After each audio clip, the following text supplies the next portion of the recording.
서울 강남 세브란스 병원 VIP 병실. 한영국 회장은 침대 위에 앉아 창밖을 바라봤습니다. 재계 3위 대기업인 한성그룹의 수장이라는 위험이 무색하게 낙상 후유증으로 몸 하나 자유롭지 못한 상황이었습니다. 연일 계속되는 주식 가격 하락에 이사진 회의까지 화상으로 참석해야 하는 처지가 달갑지 않았어요. 회장님, 물리치료 시간입니다. 비서가 조용히 문을 열고 안내했습니다. 한영국은 짜증스러운 표정으로 고개를 돌렸고 그때 비서 뒤에 서 있는 젊은 여성과 눈이 마주쳤습니다. 정한나 치료사입니다. 오늘부터 회장님 담당하게 됐습니다. 한나는 공손하게 인사했습니다. 흰 가운을 입은 모습이 단정했고 긴 머리는 말끔하게 하나로 묶여 있었어요. 젊지만 어딘가 단단해 보이는 눈빛과 과묵한 표정이 인상적이었습니다. 치료는 일주일에 3번, 1시간씩 진행하겠습니다. 오늘은 먼저 상태를 확인하고 앞으로의 계획을 설명드릴게요. 한영국은 별 관심 없다는 듯 고개를 끄덕였습니다. 하지만 한나가 가까이 다가와 허리를 살펴보는 순간 무언가에 홀린 듯 그녀의 얼굴을 응시했어요. 전혀 모르는 사람인데 묘하게 낯이 익었습니다. 회장님, 통증이 있으신가요? 한나의 질문에 한영국은 잠시 망연자실한 표정을 지었습니다.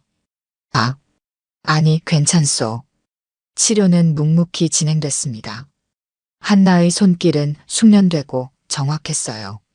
통증을 최소화하면서도 효과적으로 근육을 풀어주는 솜씨가 남달랐습니다. 치료가 끝나고 한나가 나간 뒤 한영국은 창가에 서서 깊은 생각에 잠겼습니다. 가슴속에서 오랫동안 묻어두었던 기억이 희미하게 되살아나는 느낌이었어요.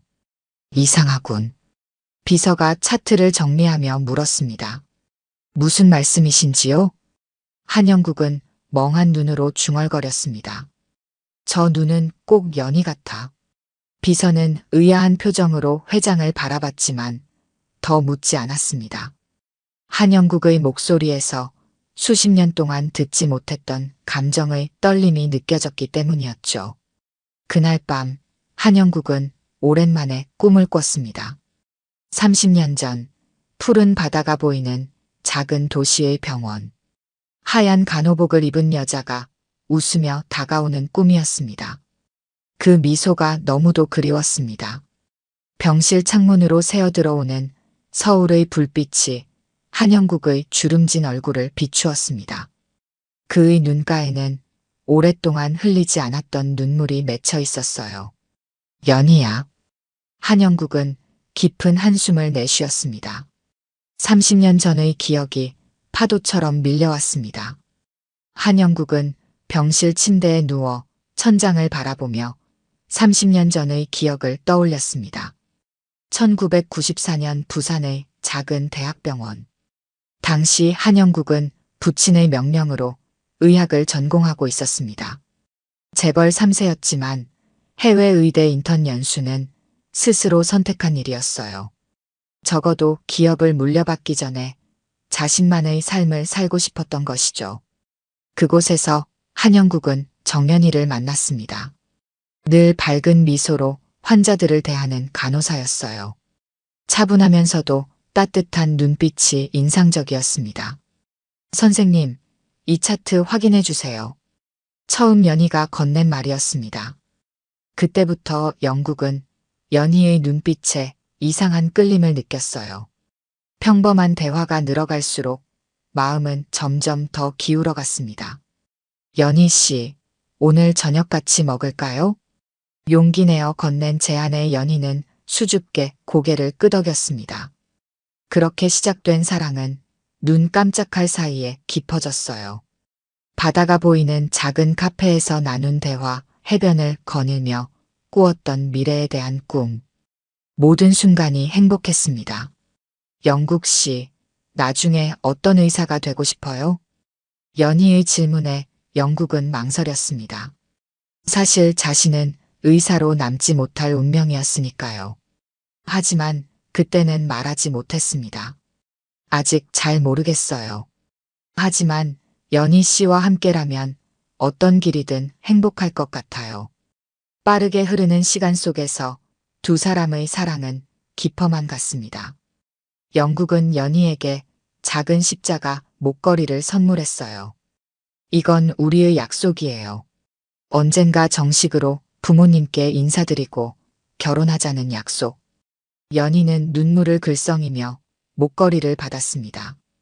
그 모습이 지금도 영국의 마음에 선명하게 남아 있었어요. 하지만 행복한 시간은 오래가지 못했습니다. 한 달 뒤 영국의 아버지로부터 긴급 전화가 왔어요. 당장 서울로 돌아와라. 그룹 후계자 교육을 시작할 때가 됐다. 영국은 발버둥 쳤지만 소용없었습니다. 집안의 압력은 너무나 강했어요. 그룹의 미래가 자신의 어깨에 달려있다는 무게감이 영국을 짓눌렀습니다. 마지막 날 병원 옥상에서 이별을 고했습니다. 연희야, 미안해. 난 돌아가야 해. 연희는 눈물을 흘리며 영국의 손을 잡았습니다. 영국 씨, 사실 내가 할 말이 있어. 하지만 연희는 끝내 말을 삼켰습니다. 대신 슬픈 미소를 지으며 영국의 뺨에 손을 대었어요. 괜찮아요. 당신의 길을 가세요. 잊지 않을게요. 그것이 마지막 만남이었습니다. 영국은 서울로 돌아와 정략 결혼을 했고 세 자녀를 두게 되었어요. 기업은 나날이 성장했지만 그의 마음 한구석에는 늘 연희를 향한 그리움이 자리하고 있었습니다. 연희를 찾으려 했지만 이미 병원을 그만두고 행방불명이 되었다는 말만 들었어요. 시간이 흐르면서 영국은 그 아픔을 가슴 깊이 묻어두었습니다. 하지만 지금 30년이 지난 후 정한나의 눈빛을 보며 묻어두었던 기억이 다시 되살아났습니다. 영국은 심장이 빠르게 뛰는 것을 느꼈어요. 저 눈빛. 분명 연희의 눈빛이야. 영국은 잠들지 못하고 밤을 지새웠습니다. 과거의 상처가 다시 열리고 있었습니다. 일주일이 흘렀습니다. 한영국은 매번 물리치료 시간을 기다리게 되었습니다. 정한나의 손길은 아픈 몸을 치유해 주었지만 동시에 오래된 의문을 일으켰어요. 오늘은 어깨와 목 부분을 중점적으로 풀어드리겠습니다. 한나는 평소처럼 차분한 목소리로 말했습니다. 영국은 고개를 끄덕이며 그녀의 모든 동작을 주시했어요. 한나가 집중하여 등 근육을 풀어주는 동안 영국은 그녀의 얼굴에서 연희의 흔적을 찾으려 애썼습니다. 한나가 몸을 숙여 영국의 어깨를 치료하는 순간이었습니다. 가운 사이로 무언가가 반짝였어요. 작은 십자가 목걸이였습니다. 영국의 눈이 커졌습니다. 심장이 멎을 것 같았어요. 저 목걸이, 30년 전 연희에게 선물했던 바로 그것이 아닌가? 영국은 숨을 고르며 물었습니다. 치료사님, 혹시 그 목걸이 특별한 의미가 있나요? 한나는 잠시 멈칫했습니다. 손으로 목걸이를 만지며 조심스럽게 대답했어요. 이건 어머니가 주신 거예요. 항상 소중히 여기라고 하셨죠. 영국의 가슴이 쿵 내려앉았습니다. 머릿속이 하얘졌어요. 정연이가 그토록 하려 했던 말, 그날 옥상에서 끝내 하지 못했던 말이 무엇이었는지 짐작이 갔습니다. 치료가 끝난 후 영국은 자신의 의심을 확인해야 했습니다. 비서를 불러 조용히 지시했어요. 정한나 치료사의 개인정보를 찾아봐. 특히 가족관계와 출생정보를 중점적으로. 비서는 의아한 표정이었지만 고개를 끄덕였습니다. 다음 날 아침 봉투 하나가 영국의 손에 전달되었어요. 병원 기록에 따르면 정한나는 보호자 없이 혼자 살고 있었습니다. 모친은 몇 달 전 폐암으로 사망했고 부친은 불명으로 기재되어 있었어요. 그리고 가장 충격적인 사실, 모친의 이름은 정은이었습니다. 영국은 손이 떨렸습니다. 노트북을 열어 추가 정보를 검색했어요. 주민등록 초본 사본이 화면에 나타났습니다. 정은이의 개명 전 이름은 정연이었습니다. 개명 시점은 한나가 태어난 직후였어요. 연희가 이름을 바꿨구나. 영국은 의자에 깊이 몸을 묻었습니다. 눈앞이 캄캄해졌어요. 그날 연희가 하려 했던 말, 그리고 갑작스러운 이별 후 행방불명된 이유. 모든 것이 하나로 연결되었습니다. 설마 한나가 내 딸이란 말인가? 영국은 창가에 서서 병원 정원을 내려다보았습니다. 마침 한나가 점심시간에 벤치에 앉아 도시락을 먹고 있었어요. 혼자서 조용히 밥을 먹는 모습이 왠지 쓸쓸해 보였습니다.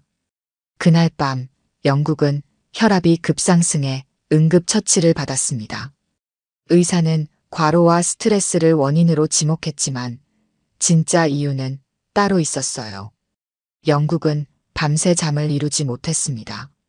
침대에 누운 채 영국은 30년 전 놓쳐버린 시간들을 생각했습니다.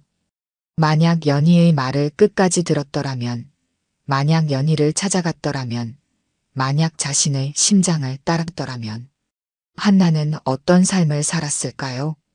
창밖으로 서울의 불빛이 빛나고 있었습니다. 그 불빛 속에서 영국은 가슴 아픈 진실을 마주하고 있었어요.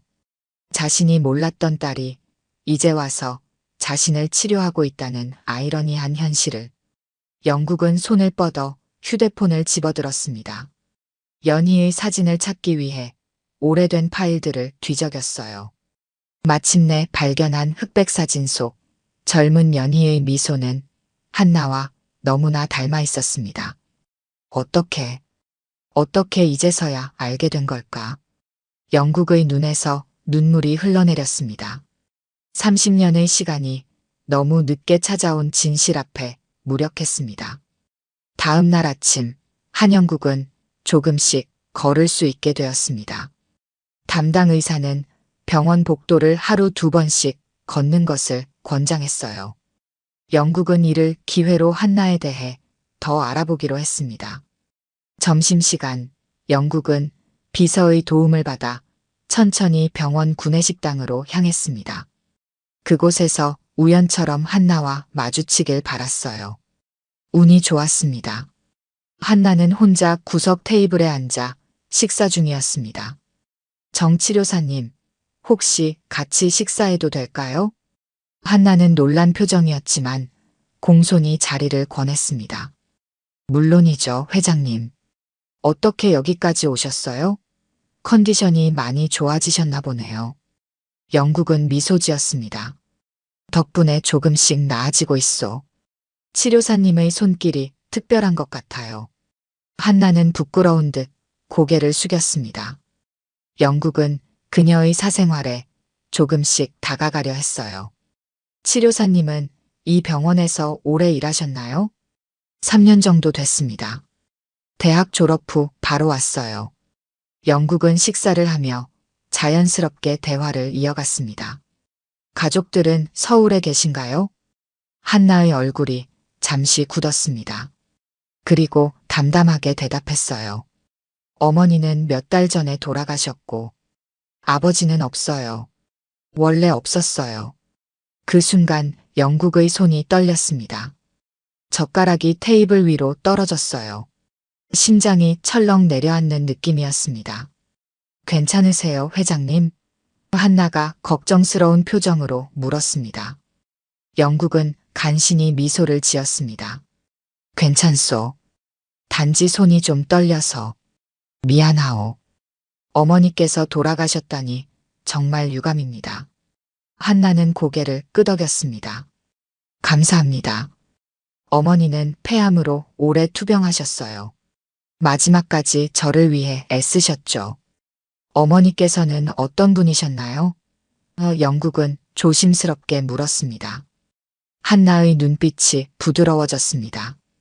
강인하고 따뜻한 분이셨어요. 혼자서 저를 키우시느라 고생 많으셨죠. 간호사로 일하시다가 제가 대학 들어갈 때쯤 은퇴하셨어요. 간호사. 영국의 가슴이 더 조여왔습니다. 아버지에 대해서는 어머니가 뭐라고 하셨나요? 영국은 목소리를 낮추어 물었습니다. 한나는 잠시 망설이다 대답했습니다. 많은 얘기는 없으셨어요. 어머니가 젊었을 때 잠시 만난 사람이라고, 내 존재를 모르는 채 떠났다고 하셨죠. 영국의 눈에 눈물이 고였습니다. 급히 손수건을 꺼내 눈가를 닦았어요. 감기 기운이 있으신가 봐요. 한나가 걱정스럽게 말했습니다. 그런가 보오. 요즘 면역력이 떨어져서. 식사를 마치고 병실로 돌아오는 길, 영국은 비서에게 속삭였습니다. 당장 유전자 검사를 할 수 있는 방법을 알아봐. 정한나의 머리카락이나 개인 소지품에서 샘플을 구해야 해. 비서는 놀란 표정이었지만 질문하지 않았습니다. 영국의 심각한 표정에서 이것이 단순한 호기심이 아님을 직감했기 때문이었어요.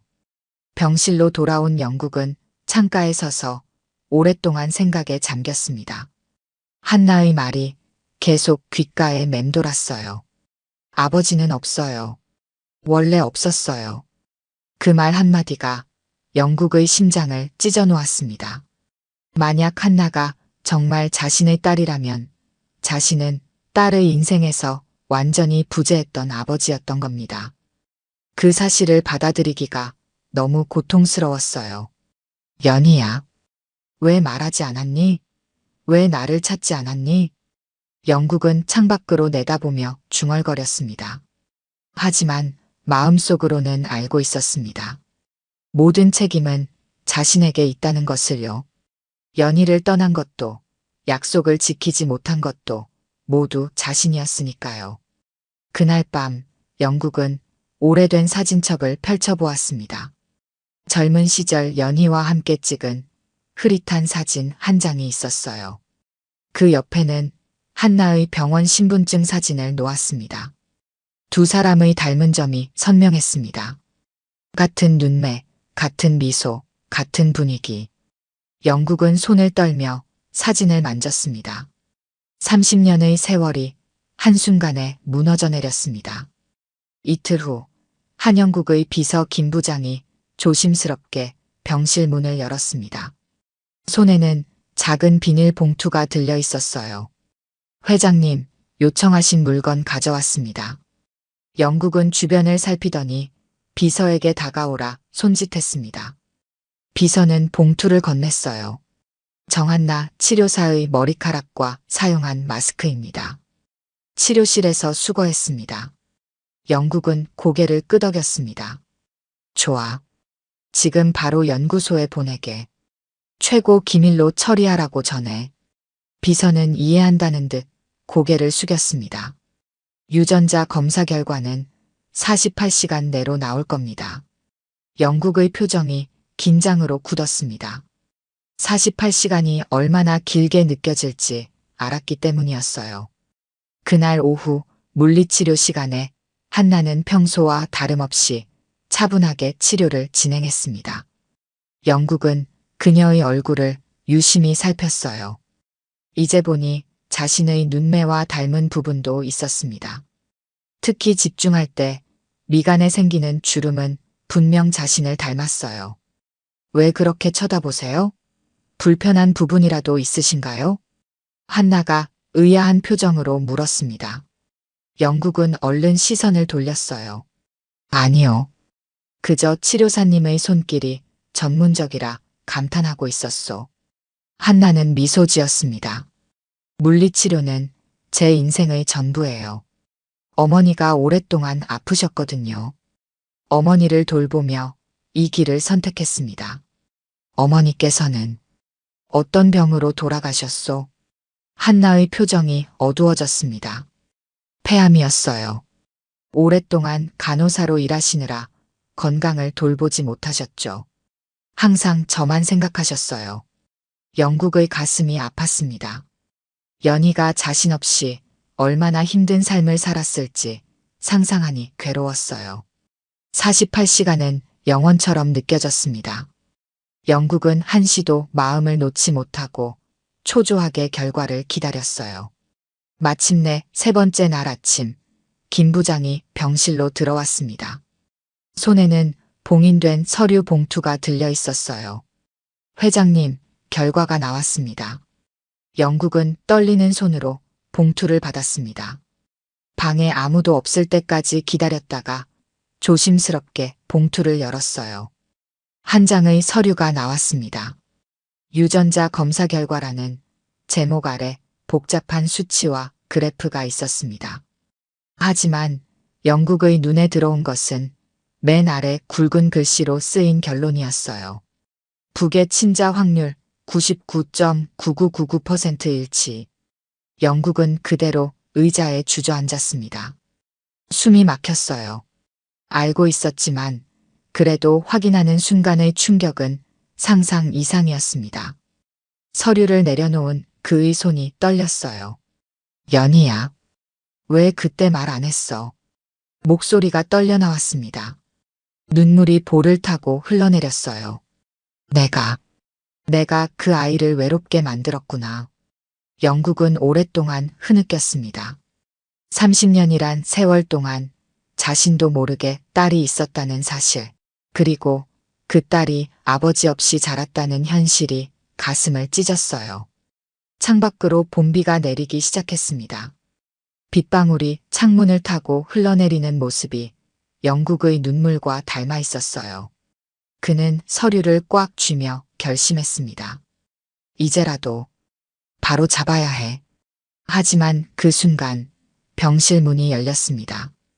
비서가 긴장된 표정으로 들어왔어요. 회장님, 부인께서 오셨습니다.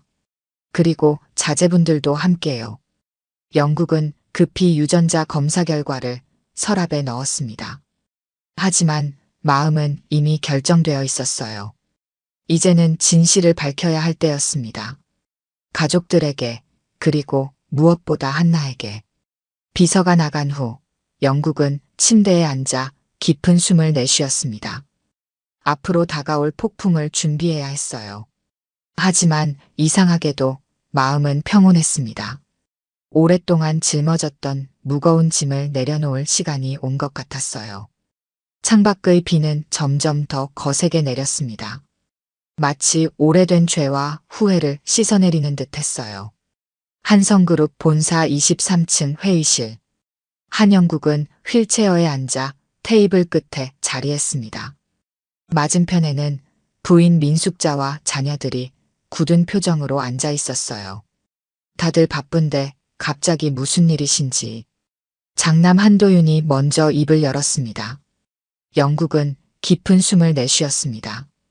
오늘 중요한 이야기를 해야 할 것 같구나. 그리고는 테이블 위에 봉투를 올려놓았어요. 유전자 검사 결과가 담긴 봉투였습니다. 이게 뭡니까? 차남 한도진이 물었습니다. 영국은 천천히 이야기를 시작했습니다. 30년 전 내가 의대생이었을 때 만난 사람이 있었다. 정연이라는 간호사였지. 민숙자의 표정이 굳어졌습니다. 영국과의 결혼이 정략 결혼이었음을 알고 있었지만 과거 연인에 대한 이야기는 처음 듣는 것이었어요. 그때 나는 아버지의 뜻을 거스르지 못하고 그녀를 떠나 너희 어머니와 결혼했다. 하지만 내가 몰랐던 사실이 있었어. 영국은 봉투를 열어 유전자 검사 결과를 꺼냈습니다. 연희는 내 아이를 가진 채로 떠났던 거야. 뭐라고요? 민숙자가 자리에서 벌떡 일어났습니다. 얼굴이 하얗게 질려 있었어요. 영국은 무거운 표정으로 계속했습니다. 그 아이가 지금 내 물리치료를 맡고 있는 정한나라는 치료사야. 유전자 검사 결과 99.9999% 일치한다. 순간 회의실이 얼어붙었습니다. 한동안 아무도 말을 하지 못했어요. 민숙자가 먼저 목소리를 높였습니다. 세상에 혼외자가 있었다고요? 이 나이에 무슨 망신입니까? 회장님, 딸 한지연도 충격받은 표정이었습니다. 아버지, 이런 일을 왜 이제 와서? 한도윤은 서류를 집어들고 꼼꼼히 살펴보았습니다. 차가운 표정으로 물었어요. 이걸로 뭘 하실 생각이십니까? 설마 그 사람을 가족으로 인정하시려는 건 아니겠죠? 영국은 단호하게 대답했습니다. 그래, 바로 그 생각이다. 한나는 내 피야. 내 자식이라고. 장내가 순식간에 아수라장이 되었습니다. 민숙자는 히스테리컬하게 소리쳤어요. 30년 전 연인의 딸이라고요? 증거가 이것뿐입니까? 모함일 수도 있잖아요. 그 여자가 돈을 노리고 접근한 걸 수도 있어요. 영국은 고개를 저었습니다. 한나는 내가 누군지도 모른다. 자신이 내 딸인 것도 아직 모르고 있어. 아버지. 도진이 조용히 말했습니다. 이런 사실이 언론에 새나가면 그룹 전체가 흔들릴 수 있습니다. 주가에도 큰 타격이 있을 거예요. 맞아요. 지연이 거들었습니다. 더구나 지금은 후계 구도가 논의되는 시점인데 갑자기 혼외자가 등장하면 이사회에서도 문제가 될 거예요. 영국은 단호하게 말했습니다. 이건 기업의 문제가 아니라 인간으로서의 문제다. 내가 30년 동안 모르고 살았다고 해서 그 아이에게 책임을 다하지 않을 이유가 되지 않는다. 민숙자가 차가운 목소리로 물었습니다. 그래서 어쩌겠다는 거예요? 재산을 나눠주겠다는 겁니까? 영국은 깊은 숨을 내쉬었습니다. 그 아이에게 아무런 잘못 없다. 날 미워해도 그녀는 내 피다. 한성가의 일원으로 인정할 생각이다. 절대 안 됩니다. 도윤이 테이블을 내리쳤습니다. 이런 식으로 갑자기 외부인을 들여오면 그룹 전체가 흔들릴 겁니다. 더구나 그 치료사가 회장님의 지위를 노리고 있다면요. 영국은 고개를 저었습니다. 한나는 그런 사람이 아니다. 너희가 만나보면 알 거야. 민숙자의 눈에 눈물이 고였습니다. 30년 넘게 회장님 내조했는데 이런 식으로 저를 무시하시는 건가요? 영국은 한숨을 내쉬었습니다. 숙자, 자네를 무시하는 게 아니야. 하지만 이건 내가 반드시 해야 할 일이네. 회의실 안의 긴장감이 극에 달했습니다. 가족 간의 균열이 눈에 보일 듯 했어요. 그룹 비서실장이 조심스럽게 문을 두드렸습니다. 회장님, 이사회에서 연락이 왔습니다. 이 소식을 들었다면서요. 영국은 놀란 표정이었습니다. 벌써 새어나갔나? 도윤이 냉소적으로 웃었습니다. 이런 일이 비밀로 묻힐 리 없잖아요. 이사회에서도 난리가 났을 겁니다. 영국은 휠체어에서 일어서려 했지만 힘이 부족했습니다. 대신 단호한 목소리로 말했어요. 내 결정은 변함없다. 한나에게 모든 진실을 말할 것이며 그녀가 원한다면 가족으로 인정할 것이다. 민숙자와 자녀들의 얼굴에 분노와 당혹감이 교차했습니다. 한성가의 오랜 평화는 깨졌고 권력 다툼의 서막이 올랐어요. 그날 밤 한성그룹 본사 건물의 불빛이 평소보다 늦게까지 꺼지지 않았습니다. 가족 내 균열은 이제 돌이킬 수 없는 지경에 이르렀어요. 다음 날 아침 한영국은 병원에서 마지막 물리치료를 받게 되었습니다. 퇴원을 앞두고 있었기 때문이었죠. 한나는 평소처럼 조용히 치료실에 들어왔습니다. 오늘이 마지막 치료네요, 회장님. 상태가 많이 좋아지셨어요. 영국은 한나의 얼굴을 바라보았습니다. 이제 와서 보니 자신과 닮은 점이 더욱 뚜렷하게 보였어요. 특히 인매와 턱선이 자신의 젊은 시절과 꼭 닮아 있었습니다. 정치료사, 치료 후에 잠시 시간을 내줄 수 있겠소? 개인적인 대화를 나누고 싶네. 한나는 의아한 표정이었지만 고개를 끄덕였습니다. 물론이죠. 치료 후에 시간 내겠습니다. 치료는 평소보다 더 조용한 분위기 속에서 진행되었습니다. 영국은 한나의 모든 동작을 유심히 관찰했어요. 딸의 삶을 30년이나 놓쳤다는 생각에 가슴이 아팠습니다. 치료가 끝난 후 영국은 한나에게 병원 옥상으로 가자고 제안했습니다. 그곳은 사람들의 시선을 피할 수 있는 조용한 공간이었어요. 옥상에 도착하자 봄바람이 두 사람을 반겼습니다. 하늘은 맑았고 멀리 서울의 전경이 펼쳐져 있었어요. 영국은 잠시 침묵하다 입을 열었습니다. 정한나 씨, 혹시 어머니에 대해 더 자세히 알려줄 수 있겠소?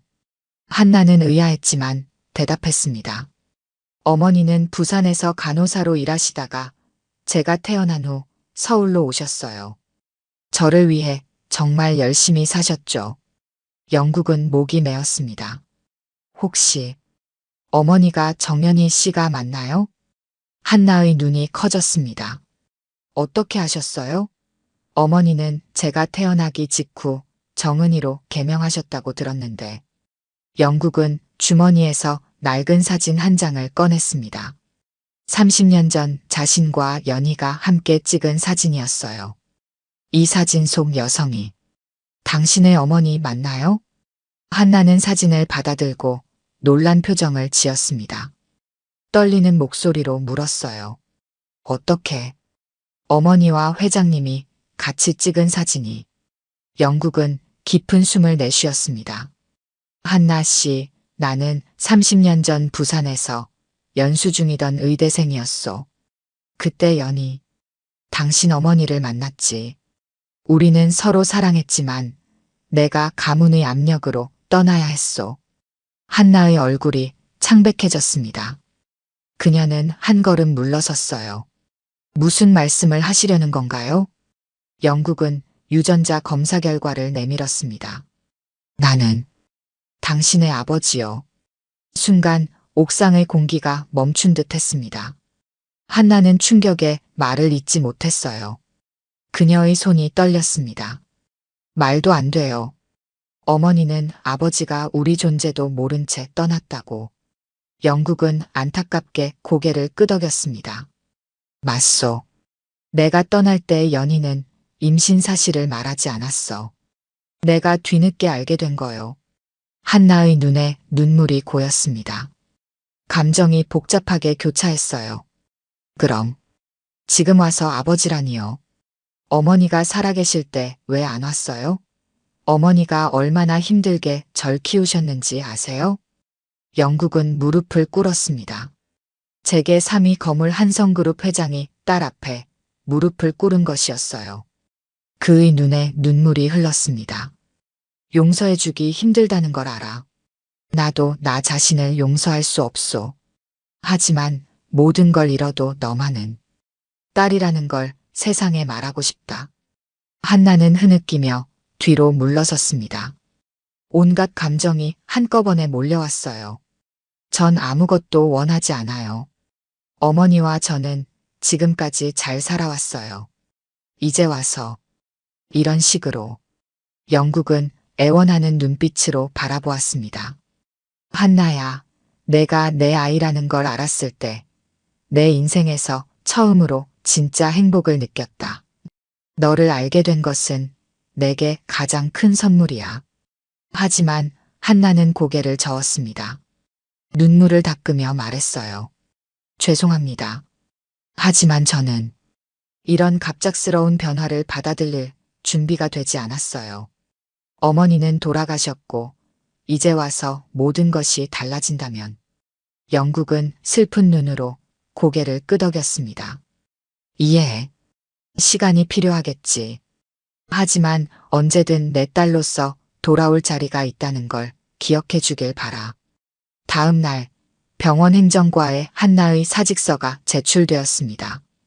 그녀는 아무런 인사도 없이 병원을 떠났어요. 영국은 그녀를 찾아 나섰지만 이미 집도 비워둔 상태였습니다. 한나가 남긴 메모 한 장만이 영국에게 전달되었습니다. 제 인생은 제가 알아서 살 테니 더 이상 찾아오지 마세요. 전 아무것도 원하지 않습니다. 영국은 메모를 읽고 오랫동안 침묵했습니다. 딸을 되찾았다가 다시 잃은 순간이었어요. 하지만 그는 포기하지 않기로 했습니다. 한나에게 시간을 주되 언젠가는 다시 만날 수 있기를 바랐어요.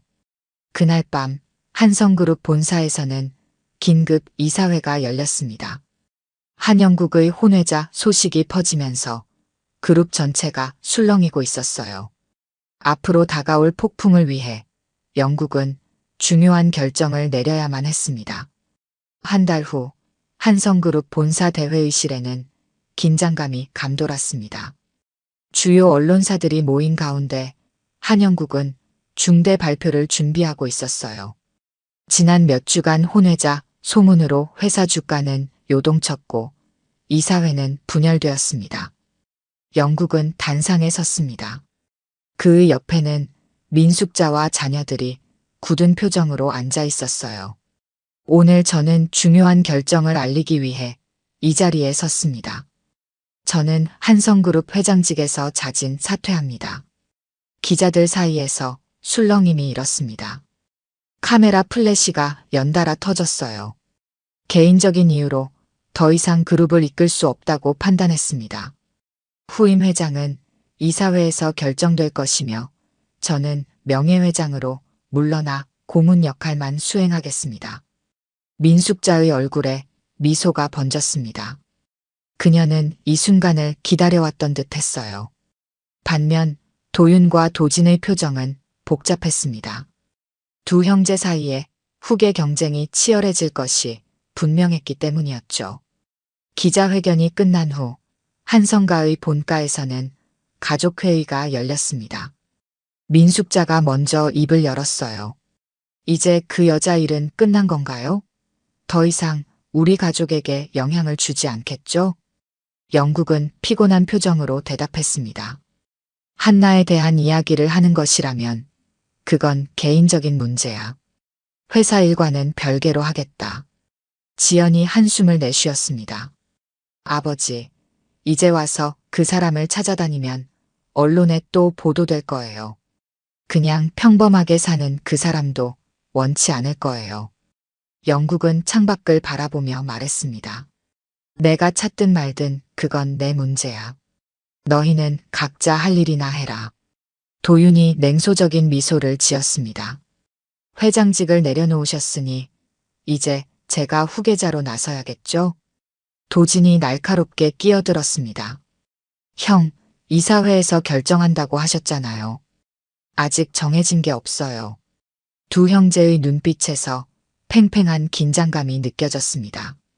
지연은 무력한 표정으로 두 오빠를 바라보았어요. 가족의 균열은 이제 돌이킬 수 없을 만큼 깊어져 버렸습니다. 영국은 조용히 자리에서 일어났습니다. 각자 하고 싶은 대로 하게. 나는 지쳤다. 그렇게 3달이 흘렀습니다. 한성그룹은 후계 구도를 놓고 내부 권력 다툼이 격화되었습니다.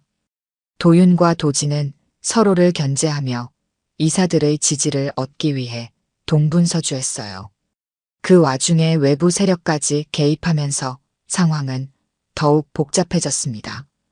영국은 그런 소식들을 멀리서 지켜보았습니다. 그의 관심은 오직 한나를 찾는 데 있었어요. 하지만 한나는 철저히 자취를 감췄습니다.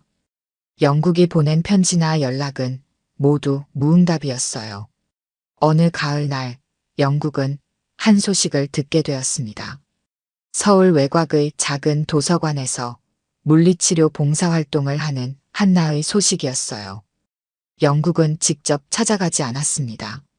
대신 작은 상자 하나를 배달원을 통해 보냈어요. 한나는 도서관에서 장애 아동들에게 물리치료를 가르치고 있었습니다. 그녀의 얼굴은 평온해 보였어요. 비록 병원을 그만두고 수입은 줄었지만 아이들과 함께하는 시간이 그녀에게 위안을 주는 듯 했습니다. 그날 오후 도서관 데스크에 한나 앞으로 온 소포가 놓여 있었습니다. 한나는 의아한 표정으로 상자를 열었어요. 그 안에는 오래된 십자가 목걸이 하나와 봉투가 들어 있었습니다. 목걸이는 어머니가 평생 소중히 간직했던 것과 똑같았어요. 떨리는 손으로 봉투를 열었습니다. 안에는 직접 쓴 손편지가 있었어요. 딸아, 내가 이 편지를 읽고 있다면 그것만으로도 나는 감사하다. 우리의 만남이 너무 늦었고 내가 너무 많은 것을 놓쳤다는 것을 알고 있다. 내 어머니가 얼마나 강인하고 훌륭한 사람이었는지, 그리고 너를 얼마나 사랑했는지 이제야 깨닫는다. 너에게 남길 건 이름도 재산도 아니야. 오직 이 말뿐이란다. 사랑한다. 내가 내 딸이라는 사실이 내 인생에서 가장 큰 축복이다.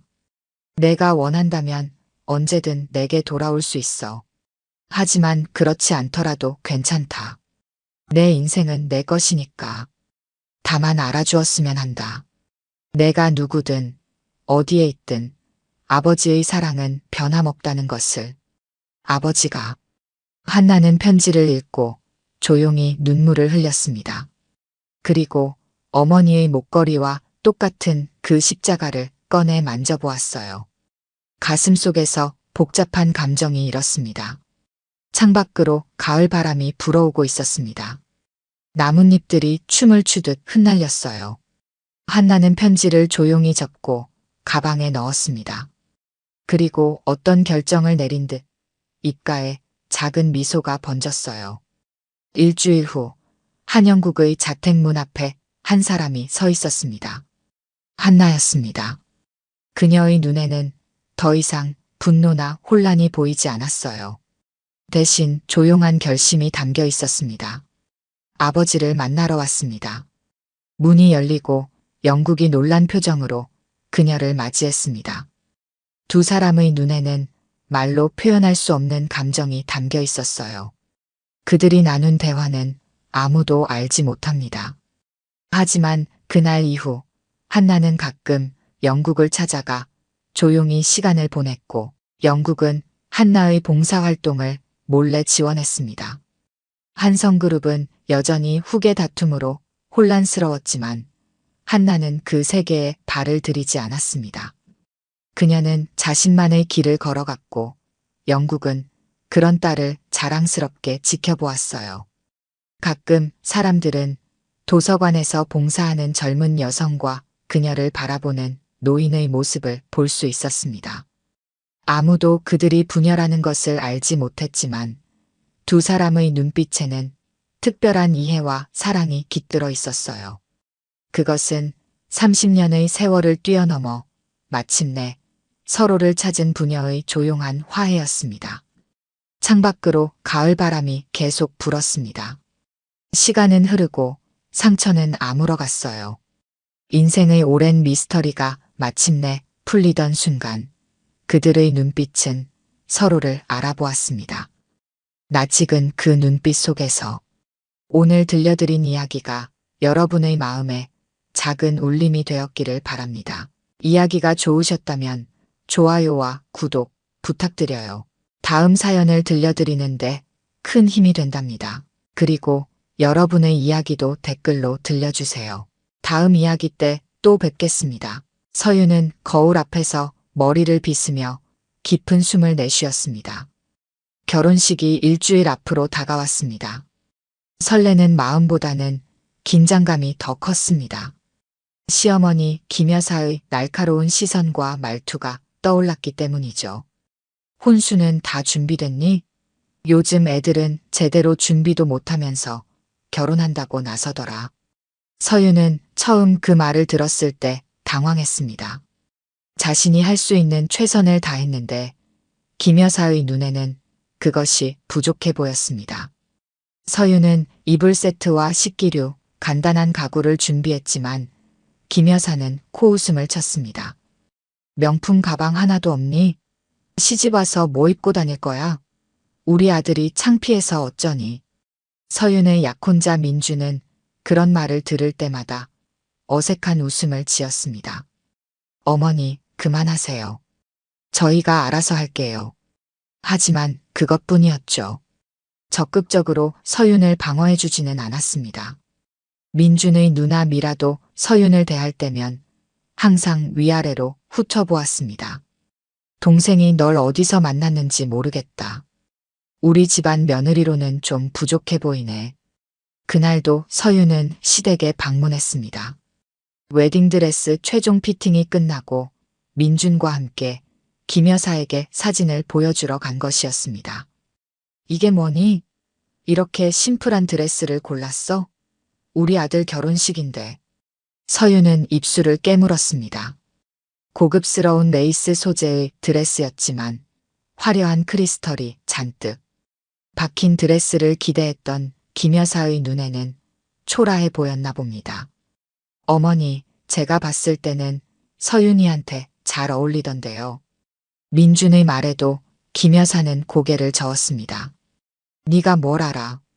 우리 집안에서 결혼식은 규모 있게 해야 해. 초대한 하객들 보기에도 부끄럽지 않게. 방 한 구석에 놓인 서윤의 혼수 목록표를 집어든 김 여사가 인상을 찌푸렸습니다. 이게 다야? 우리 미라는 시집 갈 때 이것보다 2배는 더 가져갔어. 서윤은 아무 말도 할 수 없었습니다. 자신의 부모님이 소박하게 살아오신 분들이라는 것이 이렇게 부끄러운 일이 될 줄 몰랐습니다. 민준을 바라봤지만 그는 그저 어색한 웃음만 지었죠. 미라, 어머니네 딸은 출산 후에도 명품 백 들고 다니더라. 당신 딸은 살림할 줄이나 알아요? 시어머니의 말에 서윤의 어머니는 그저 미소로 받아넘겼습니다. 저희 서윤이가 살림은 잘해요. 끼니도 거르지 않게 잘 챙길 거예요. 요즘에는 그게 중요한 게 아니지. 체면이 중요하지. 서윤은 이를 악물었습니다. 참자, 결혼식만 무사히 지나가면 돼. 민준을 사랑하니까. 하지만 민준이 이런 상황에서 자신을 제대로 지켜주지 않는 모습에 실망감도 커져갔습니다. 결혼식 당일만 기다렸습니다. 모든 게 끝나고 둘만의 새 출발을 시작하면 괜찮아질 거라고 자신을 다독였죠. 결혼식 당일 서윤은 메이크업을 받으며 깊은 숨을 내쉬었습니다. 드디어 이날이 왔습니다. 모든 준비와 스트레스가 오늘로 끝날 거라는 생각에 안도감이 밀려왔습니다. 오늘만 참자. 서윤은 마음속으로 되뇌었습니다. 신부 대기실 문이 열리고 민준의 사촌 언니 현주가 들어왔습니다. 현주는 서윤을 보더니 억지 미소를 지었습니다. 와, 생각보다 괜찮네. 근데 그 드레스 렌탈이야? 서윤은 말없이 미소만 지었습니다. 대답할 가치도 없었죠. 우리 민준이가 너무 착해서 그래. 내가 보기엔 너무 서두른 것 같은데. 현주의 말에 서윤의 친구 지연이 끼어들었습니다. 서윤이는 충분히 훌륭해요. 민준 씨가 오히려 복이죠. 현주는 코웃음을 치며 나갔습니다. 지연은 서윤의 손을 꼭 잡아주었습니다. 괜찮아. 오늘 하루만 참으면 돼. 하지만 예식장 로비에서는 더 심한 상황이 펼쳐졌습니다. 민준의 친척들이 모여 서윤의 가족들을 훑어보고 있었죠. 저기 신부 측 하객들 좀 봐. 옷차림이 어쩜 저렇게 소박해. 명품 하나 없이 시집 오겠다고? 우리 집안 며느리가 저래도 되나? 어디 조용히 살던 집 딸이라며. 민준이가 눈이 삐었나 봐. 이런 말들이 서윤의 부모님 귀에도 들렸습니다. 서윤의 아버지는 얼굴이 굳었지만 어머니가 팔을 꼭 잡고 말렸습니다. 오늘은 서윤이 날이니까 참아요. 식이 시작되고 서윤이 아버지의 팔에 의지해 입장했습니다. 하얀 드레스를 입은 서윤은 단아하고 아름다웠습니다. 하지만 김 여사의 얼굴에는 미소가 없었죠. 식이 진행되는 내내 김 여사는 주변 하객들에게 속삭였습니다. 드레스가 좀 심플하죠? 제가 좀 더 화려한 걸로 권했는데. 서윤과 민준이 성혼 선언을 하고 첫 키스를 나눈 후 축하 파티가 이어졌습니다. 서윤의 작은 이모 지은이 접근해 왔습니다. 지은은 서윤의 어머니와는 달리 도시에서 사업을 하며 성공한 여성이었습니다. 서윤아, 축하한다. 행복하게 살아라. 지은은 서윤을 꼭 안아주며 귓속말을 했습니다. 참을 만큼 참았다. 이제 진짜 모습을 보여줄 때가 됐어. 서윤은 무슨 뜻인지 몰라 의아해했지만 지은은 미소만 지었습니다. 이어서 지은은 김 여사에게 다가갔습니다. 축하드립니다. 좋은 며느리를 얻으셨네요. 김 여사는 형식적인 미소를 지으며 고개를 끄덕였습니다. 지은은 봉투 하나를 내밀었습니다. 작은 성의입니다. 서윤이를 잘 부탁드릴게요. 김 여사는 봉투를 받아들며 네, 그럼요. 라고 대답했습니다. 축의금 봉투처럼 보였지만 그 안에는 특별한 것이 있었습니다. 한 장의 메모가 동봉되어 있었죠. 식이 끝나고 신혼부부가 퇴장한 후 하객들은 하나둘 자리를 떴습니다. 김 여사와 민준의 아버지는 축의금을 정리하기 시작했습니다. 그때 지은의 봉투를 발견한 김 여사가 봉투를 열었습니다. 어머, 이게 뭐지? 봉투 안에는 생각보다 많은 금액의 축의금과 함께 작은 카드가 들어 있었습니다. 김 여사는 그 카드를 펼쳤습니다. 거기에 쓰여진 메모를 읽는 순간 김 여사의 얼굴이 창백해졌습니다. 여보, 이거 봐요. 김 여사의 남편이 메모를 함께 읽었습니다. 그의 얼굴도 순식간에 굳어버렸습니다. 메모에는 이렇게 적혀 있었습니다. 딸 부탁으로 지금까지 신분을 숨겼습니다. 서윤은 태평양그룹 유일한 상속녀입니다. 태평양그룹? 김 여사는 메모를 다시 읽었습니다. 손이 떨려왔습니다. 태평양그룹이라면 국내 10대 기업 중 하나였습니다. 백화점, 호텔, 리조트 등 여러 계열사를 거느린 거대 기업이었죠. 여보, 이게 장난인가요? 김 여사의 남편이 메시지를 확인하며 물었습니다. 김 여사는 말없이 고개를 저었습니다. 봉투 안에는 메모 외에도 명함이 들어 있었습니다. 태평양그룹 회장 박성준. 그리고 그 아래에는 손글씨로 서윤의 아버지라고 적혀 있었습니다. 말도 안 돼. 김 여사의 손에서 명함이 떨어졌습니다. 김 여사는 지금까지 서윤의 부모님을 만날 때마다 그저 평범한 중산층 가정이라고만 생각했습니다. 서윤의 아버지는 조용한 성격에 수수한 옷차림을 했고 어머니 역시 소박했습니다. 그들이 말하길 작은 사업체를 운영한다고 했죠. 하지만 지금 이 메모와 명함은 그 모든 것이 거짓이었음을 보여주고 있었습니다. 서윤이 부모님이 평범해 보였잖아요. 이게 말이 되나요? 김 여사의 남편은 잠시 생각에 잠겼다가 말했습니다. 그러고 보니 결혼 준비 과정에서 서윤이 부모님은 항상 모든 비용을 현금으로 지불했어. 카드를 쓰지 않았지. 맞아요. 그리고 서윤이 아버지가 늘 운전기사와 함께 왔던 것도 기억나요? 우리는 그저 사업이 잘 돼서 기사를 쓰는구나 했는데 김 여사의 머릿속에 서윤의 부모님과 관련된 기억들이 하나둘 떠올랐습니다. 소박한 옷차림 속에서도 느껴지던 품위, 어떤 상황에서도 흐트러지지 않던 자세, 그리고 자신의 무례한 언행에도 항상 미소로 대응하던 모습까지. 딸 부탁으로 신분을 숨겼다. 김 여사는 메모의 문구를 다시 읽었습니다. 서윤이가 자신의 배경을 숨기고 싶어 했다는 거네요. 혹시 우리 민준이가 서윤이 집안 배경 때문에 결혼하는 걸로 오해받고 싶지 않았을 수도 있어요. 김 여사는 갑자기 자신이 결혼식 준비 과정 내내 서윤에게 했던 모든 말들이 떠올랐습니다. 혼수가 부족하다고 한 말, 드레스가 초라하다고 한 말, 그리고 서윤의 가족들을 무시했던 모든 순간들. 어쩌죠, 여보. 내가 그 애에게 한 말들이. 김 여사의 얼굴이 창백해졌습니다. 남편은 한숨을 쉬었습니다. 당신도 모르고 한 일이니 이해해 주겠죠. 이해요? 내가 태평양그룹 회장 딸을 무시했어요. 우리가 얼마나 망신을 당했는지 알아요? 그때 문이 열리고 민준이 들어왔습니다. 어머니, 아버지, 왜 그러세요? 안색이 안 좋아 보여요. 김 여사는 떨리는 손으로 메모와 명함을 민준에게 건넸습니다. 민준은 그것을 읽고 놀란 표정을 지었습니다. 이게 무슨 뜻이에요? 내 아내가 태평양그룹 박성준 회장의 딸이라는 뜻이야. 김 여사의 목소리가 떨렸습니다. 민준은 믿을 수 없다는 듯 메모를 다시 읽었습니다. 서윤이가 이런 사실을 숨겼다고요?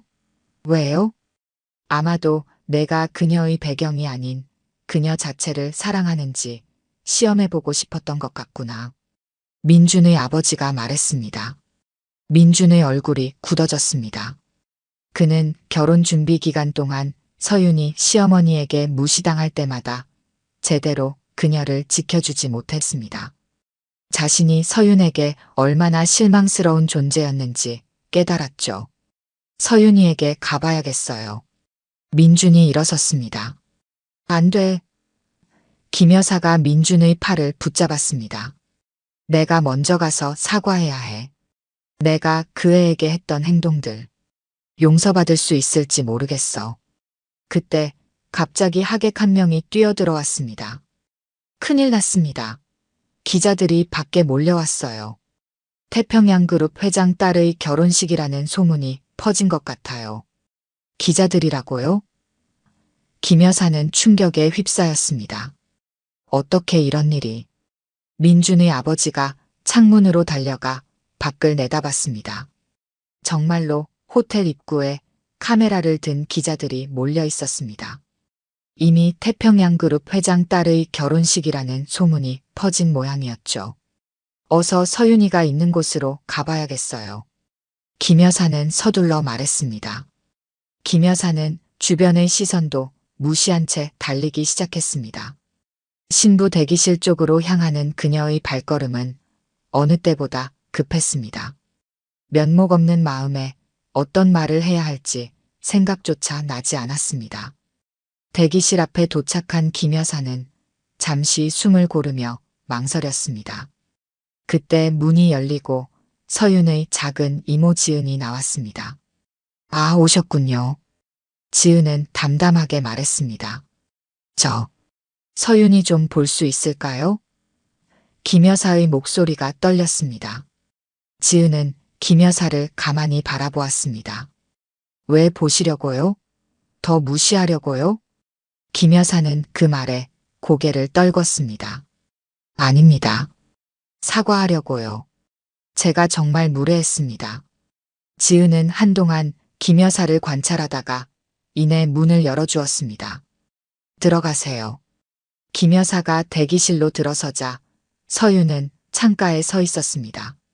하얀 웨딩드레스를 입은 뒷모습이 더없이 아름다웠습니다. 서윤은 천천히 돌아섰고 그녀의 눈에는 슬픔이 깃들어 있었습니다. 어머니, 서윤은 담담하게 말했습니다. 김 여사는 그 순간 무릎을 꿇었습니다.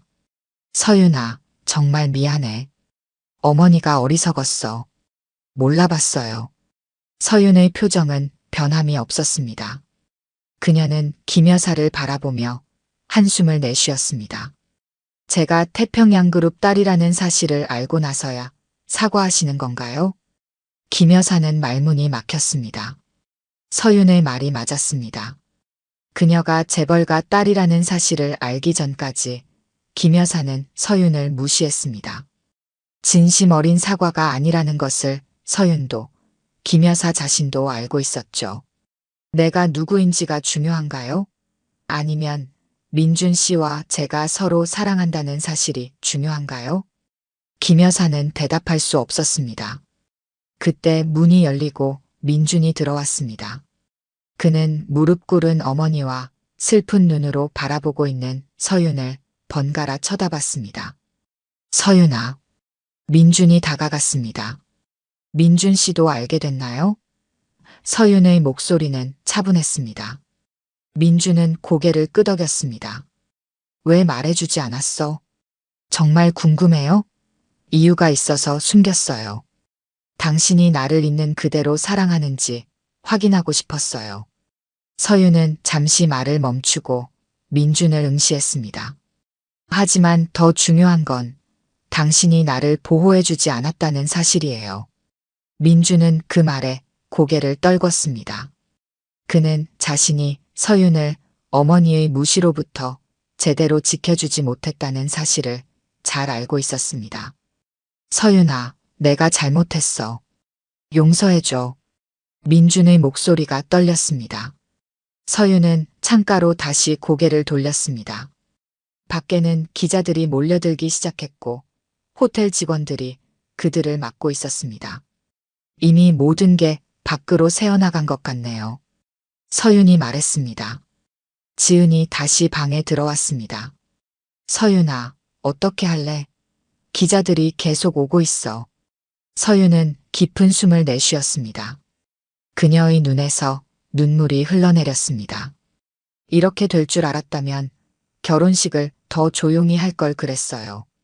늦었어요.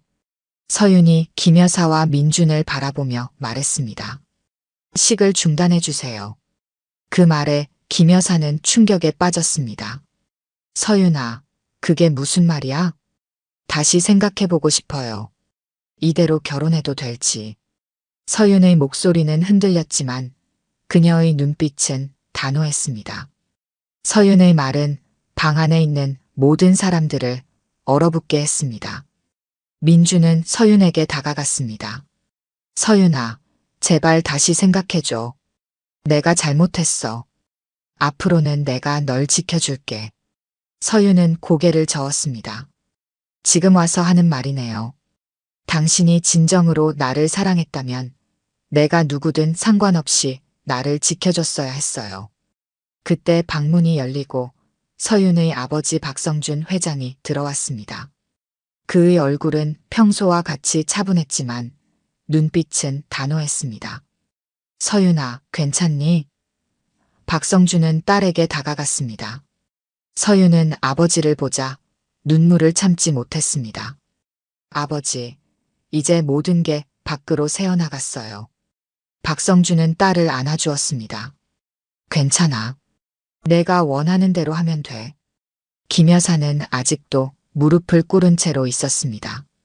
그녀는 소문으로만 들었던 태평양 그룹의 실세, 박성준 회장이 자신의 사위 부모 앞에 서 있다는 사실이 믿기지 않았습니다. 회장님, 김 여사가 떨리는 목소리로 말했습니다. 박성준은 김 여사를 바라보았습니다. 그의 눈빛에는 분노가 깃들어 있었습니다. 제 딸을 무시하셨다고요. 김 여사는 더 이상 말을 잇지 못했습니다. 박성준은 그녀에게서 시선을 돌려 민준에게 말했습니다. 당신은 내 딸을 보호하지 않았소. 그런 남자에게 내 딸을 맡길 수 없습니다. 민준은 고개를 떨궜습니다.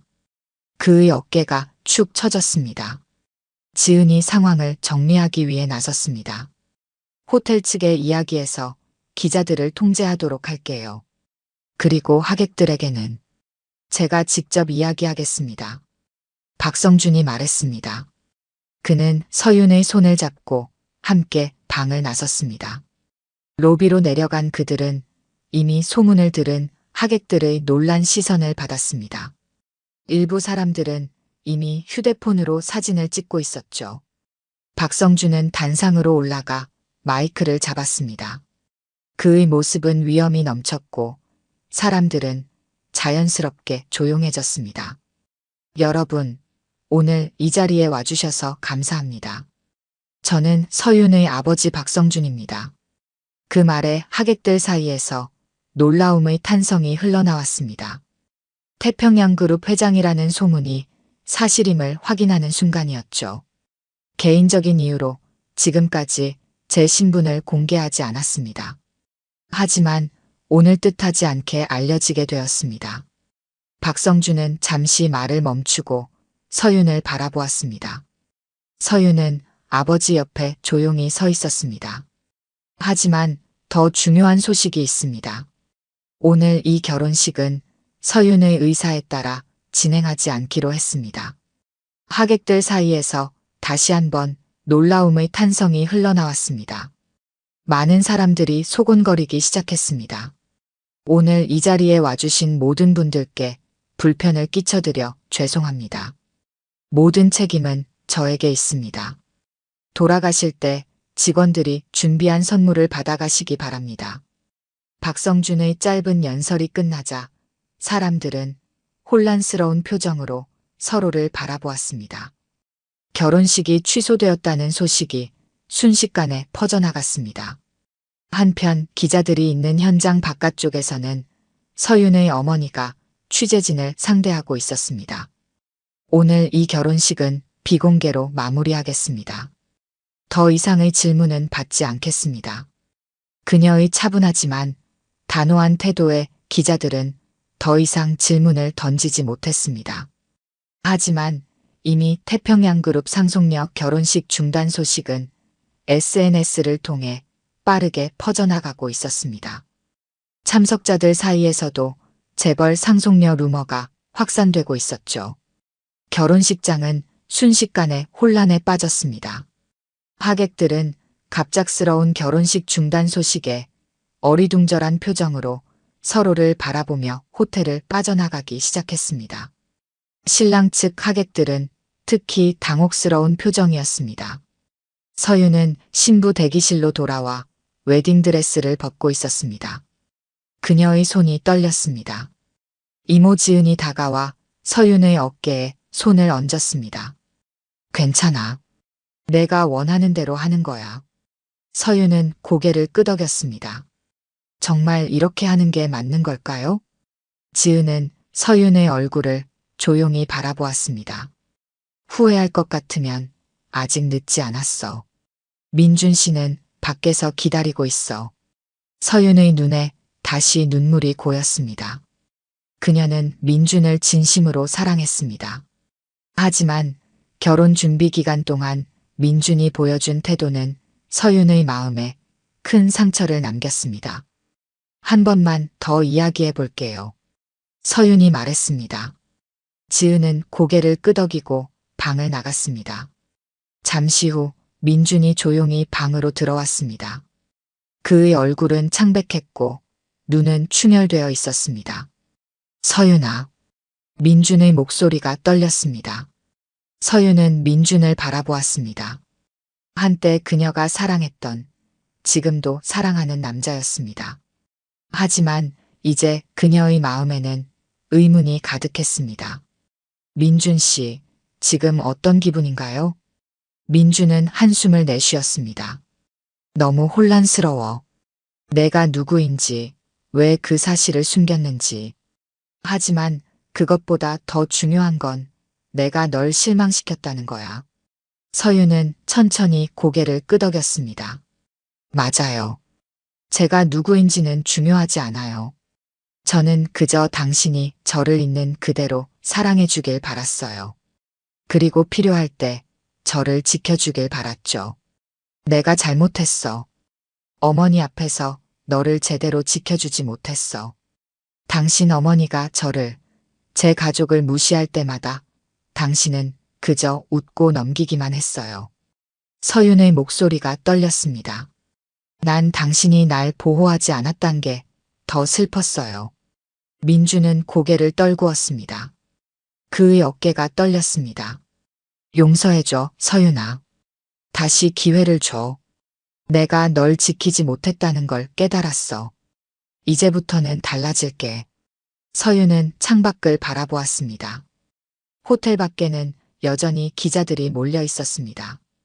그녀의 신분이 공개된 지금, 그녀의 삶은 완전히 달라질 것이었습니다. 민준 씨, 우리 서로 너무 다른 사람인 것 같아요. 그렇지 않아. 우리는 서로 사랑해. 사랑만으로는 부족해요. 서로를 존중하고 어려울 때 지켜줄 수 있어야 해요. 서윤이 말했습니다. 저는 당신을 사랑하지만 지금은 확신이 서지 않아요.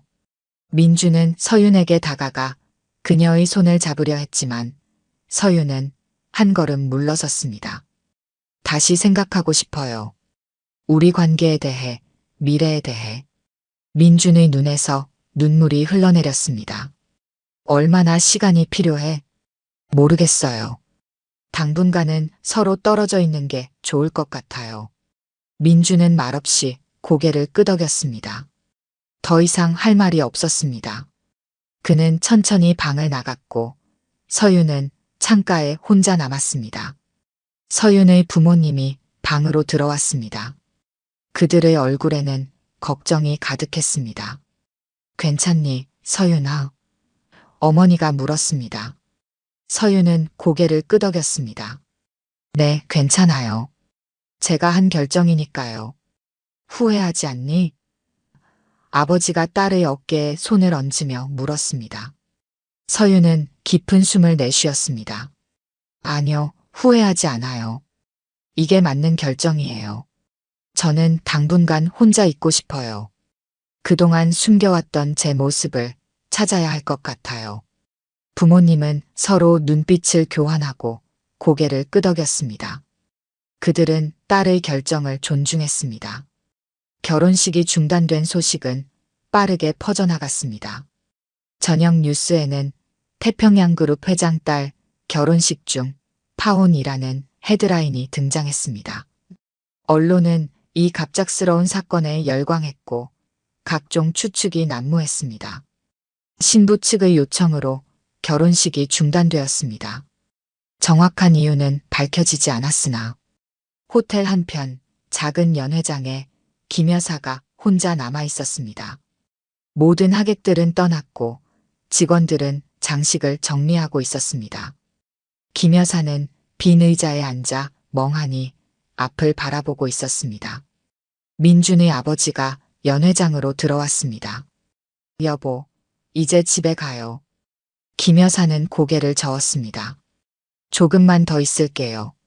남편은 한숨을 쉬며 자리를 떠났습니다.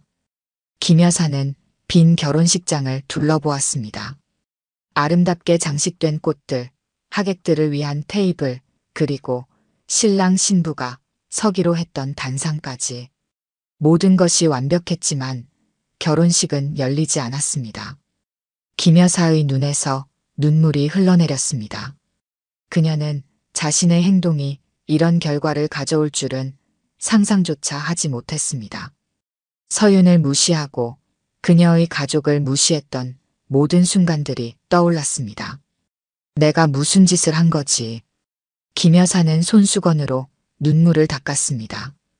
그녀는 서윤이 재벌가 딸이라는 사실 때문에 후회하는 것이 아니었습니다. 자신이 사람을 겉모습만으로 판단했다는 사실이 부끄러웠습니다. 그때 누군가 연회장으로 들어왔습니다. 서윤의 어머니였습니다. 그녀는 조용히 김 여사 옆에 앉았습니다. 혼자 계시네요. 서윤의 어머니가 말했습니다. 김 여사는 놀라서 고개를 들었습니다. 죄송합니다. 정말 죄송합니다. 서윤의 어머니는 담담하게 고개를 끄덕였습니다. 우리 딸이 정말 상처를 많이 받았어요. 알고 있습니다. 제가 너무 어리석었어요. 우리는 서윤이가 평범한 환경에서 자라길 바랐어요. 그래서 그 아이의 배경을 숨기고 살았죠. 서윤이가 진심으로 자신을 사랑해주는 사람을 만나길 바랐거든요. 김 여사의 눈에서 다시 눈물이 흘러내렸습니다. 저는 진정한 사랑이 뭔지도 모르는 사람이었네요. 겉모습만 보고 사람을 판단했으니. 서윤의 어머니는 김 여사의 손을 가만히 잡아주었습니다. 우리 모두 실수를 해요. 중요한 건 그 실수에서 배우는 거죠. 서윤이는 민준이를 정말 사랑했을까요? 네, 그랬을 거예요. 그래서 더 상처받았겠죠. 김 여사는 고개를 떨구었습니다. 그녀의 어깨가 흐느낌으로 떨렸습니다. 내가 그 애한테 한 짓이 용서받을 수 있을까요? 시간이 지나면. 어쩌면요. 서윤의 어머니는 잠시 더 김 여사와 함께 앉아 있다가 자리에서 일어났습니다. 이제 가봐야 할 것 같네요. 서윤이가 기다리고 있어요. 김 여사는 고개를 끄덕였습니다. 감사합니다. 이렇게 와주셔서. 서윤의 어머니가 떠난 후 김 여사는 혼자 남아 한동안 더 울었습니다. 그녀의 마음은 후회와 자책으로 가득 찼습니다. 집으로 돌아간 김 여사는 민준의 모습에 더욱 가슴이 아팠습니다. 아들은 방에 틀어박혀 나오지 않았고 문 밖에서는 흐느끼는 소리가 들렸습니다. 민준아. 김 여사는 아들의 방문을 두드렸지만 대답이 없었습니다. 다음 날 아침 모든 신문과 방송에서는 태평양그룹 회장 딸의 결혼식 중단 소식을 다루고 있었습니다. 김 여사는 그 뉴스를 보면서 마음이 무너져 내리는 것 같았습니다. 태평양그룹 박성준 회장의 딸로 알려진 서윤 씨가 결혼식 도중 식을 중단한 것으로 알려졌습니다. 관계자에 따르면 신부 측의 요청으로 식이 취소되었으며 김 여사는 텔레비전을 껐습니다. 더 이상 볼 수 없었습니다. 이제 그녀는 자신의 행동이 얼마나 어리석었는지 깨달았습니다. 하지만 이미 늦었습니다. 그녀는 소중한 것을 잃어버렸습니다. 1년 후 태평양그룹 본사 회의실. 대형 창문 너머로 서울의 화창한 전경이 펼쳐졌습니다. 긴 테이블 주위로 중년의 임원들이 앉아 있었고 그들의 시선은 모두 한 곳을 향해 있었습니다. 서윤이 당당한 걸음으로 회의실에 들어섰습니다. 그녀는 세련된 정장 차림이었고 자신감 넘치는 표정이었습니다. 지난 1년 동안 서윤은 많은 변화를 겪었습니다. 그녀는 더 이상 자신의 정체를 숨기지 않았고 태평양그룹의 상속녀로서 경영 수업을 받기 시작했습니다. 안녕하세요, 여러분. 서윤이 인사했습니다. 임원들은 일제히 고개를 숙여 인사했습니다. 서윤은 아버지 박성준 회장 옆자리에 앉았습니다. 오늘부터 서윤이가 정식으로 이사회에 참여하게 됩니다. 모두 잘 도와주시기 바랍니다. 박성준 회장이 말했습니다. 임원들은 고개를 끄덕이며 환영의 뜻을 표했습니다. 서윤은 차분히 자료를 펼쳤고 회의가 시작되었습니다. 회의가 끝나고 임원들이 하나둘 자리를 떠났습니다. 서윤은 창가에 서서 바깥 풍경을 바라보고 있었습니다. 1년 전 결혼식이 취소된 이후 그녀의 삶은 완전히 달라졌습니다. 처음에는 언론의 집중 조명을 받아 힘들었지만 시간이 지나면서 그녀는 자신의 위치를 받아들이기 시작했습니다. 생각이 많구나. 아버지가 다가와 말했습니다. 서윤은 미소를 지었습니다. 네, 지난 1년이 꿈만 같아요. 후회는 없니? 서윤은 잠시 생각에 잠겼습니다. 민준과의 결혼을 포기한 것을 후회하는지에 대한 질문이라는 것을 알았습니다. 아니요, 후회는 없어요. 제가 한 선택이 맞았다고 생각해요. 박성준은 딸의 어깨를 토닥였습니다. 넌 항상 옳은 결정을 내리는 법이었지. 그때 비서가 들어와 말했습니다. 회장님, 오후 약속 시간이 되었습니다. 김 여사께서 기다리고 계십니다. 서윤은 그 말에 놀란 표정을 지었습니다. 김 여사라고요? 박성준은 딸을 바라보며 말했습니다. 민준 어머니야. 만나보겠니? 서윤은 잠시 망설였지만 고개를 끄덕였습니다. 네, 만나볼게요. 회의실 문이 열리고 김 여사가 들어왔습니다. 1년 전과는 많이 달라진 모습이었습니다.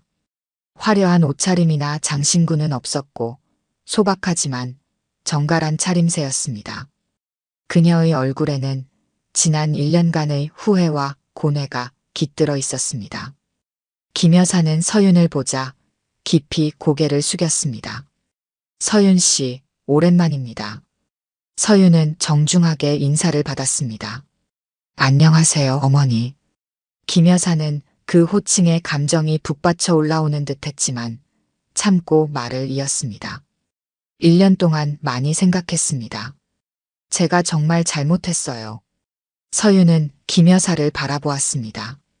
더 이상 분노나 원망의 감정은 없었습니다. 시간이 모든 것을 치유했습니다. 이제 와서 무슨 말을 해도 늦었지만 김 여사가 말을 이었습니다. 제가 사람을 겉모습만으로 판단했던 것 정말 후회합니다. 용서를 바라는 것도 아닙니다. 그저 그동안의 마음을 전하고 싶었어요. 서윤은 잠시 침묵했다가 말했습니다. 민준 씨는 어떻게 지내요? 김 여사의 눈에 눈물이 고였습니다. 많이 달라졌어요. 지금은 해외에서 일하고 있습니다. 당신에게 배운 게 많다고 해요. 서윤은 그 말에 작은 미소를 지었습니다. 민준도 자신의 길을 찾아가고 있다는 소식이 기뻤습니다. 저도 많이 배웠어요. 서윤이 말했습니다. 때로는 어려운 결정이 필요하다는 것을요. 박성준 회장이 자리에서 일어났습니다. 서윤아, 나는 먼저 가볼게. 너희끼리 이야기 나누렴. 회장이 나간 후 김 여사는 조심스럽게 물었습니다. 혹시 민준이를 다시 만날 생각은 없나요? 서윤은 창밖을 바라보았습니다. 그녀의 마음에는 이미 답이 정해져 있었습니다. 지금은 제 길을 가고 있어요. 민준 씨도 자신의 길을 찾아가고 있고요. 언젠가 우리의 길이 다시 만난다면 그때는 서로 더 성장한 모습으로 만날 수 있겠죠. 김 여사는 고개를 끄덕였습니다. 그녀는 더 이상 무리한 요구를 하지 않았습니다. 이제 그녀는 서윤을 있는 그대로 존중할 줄 알았습니다. 서윤은 회의실을 바라보며 깊은 숨을 내쉬었습니다. 이곳은 이제 그녀의 자리였습니다. 더 이상 숨지 않고 당당하게 자신의 모습으로 살아가는 곳. 이제야 제 자리를 찾은 것 같네요. 서윤의 말에 김 여사는 미소를 지었습니다. 그녀도 이제 서윤이 어떤 사람인지 진정으로 알게 되었습니다. 겉모습이 아닌 그녀의 진정한 모습을. 오늘 들려드린 이야기가 여러분의 마음에 작은 울림이 되었기를 바랍니다. 아까 깜빡하신 분들이 계셨다면 좋아요와 구독 부탁드려요. 다음 사연을 들려드리는데 큰 힘이 된답니다. 그리고 여러분의 이야기도 댓글로 들려주세요. 다음 이야기 때 또 뵙겠습니다.